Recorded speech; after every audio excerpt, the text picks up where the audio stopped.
Ini yang saya sering katakan, Pak. Maka saya agak sedikit merasa gerah kalau ada orang mengatakan ketika ada perbedaan para a'imah, para imam 4 itu berbeda atau para ulama berbeda, lalu dia nyeletuk. Kenapa sih harus pusing-pusing seperti itu? Kenapa nggak kita langsung ikut pada Rasulullah? Loh, 4-4-nya itu ikut Rasulullah semuanya.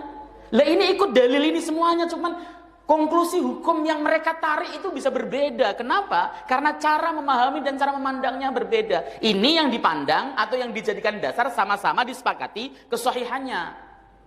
Ulama tidak ada yang menghukumi dhaif, hadis ini sahih semuanya, tidak ada. Itu saja berbeda pendapat di kalangan ulama. Apalagi nanti jika kemudian hadis tersebut debatable. Ada yang mengatakan sahih, ada yang mengatakan dhaif. Lebih parah lagi terjadi perbedaan pendapat di kalangan ulama. Gitu kan? Kenapa kok bisa beda, Ustaz? Ya tadi, satu hadis ini ya, untuk memahaminya ada yang memakai hadis lain. Ya, supaya bisa ketemu atau bisa mendapatkan hukum pakai menggunakan hadis lain. Ya, contohnya agak jauh. Ketika Nabi SAW, man mata wa alaihi syiyam sama anhu waliyuhu. Siapapun orang yang mati sementara dia masih dalam posisi meninggalkan puasa, maka walinya berpuasa untuknya. Sahih kan? Sahih Muslim.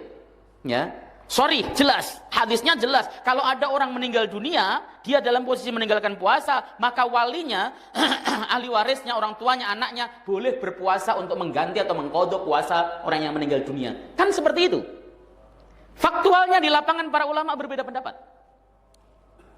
Ya, ada yang mengatakan tidak usah diqadha, itu pendapat Ahmad bin Hanbal. Dia mengatakan la tuqdha. Ya, tidak boleh, atau la tusalli atau la tusalla, bukan puasa ya. La yajuyu as-saumu 'anil mayyit. Enggak boleh puasa untuk si mayit tadi. Kalau puasa Ramadan, kecuali puasa nazar. Kenapa? Karena Imam Ahmad memandang ada hadis lain dari Ibnu Abbas yang menjelaskan tidak boleh seseorang menggantikan puasanya orang lain. Itu persoalannya. Ada satu hadis yang jelas, sahih, sarih, ternyata ada hadis lain yang kemudian bisa menjadikan para ulama itu menggabungkan dua hadis tersebut untuk mendapatkan pemahaman baru.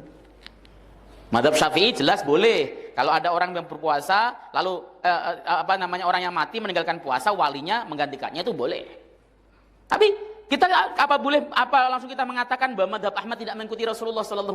Lah, mengikuti. Wong dia mengumpulkan dua hadis Aisyah tadi sama hadis Ibnu Abbas. Persoalannya konklusi hukumnya berbeda. Itu yang saya ingin sadarkan, bahwa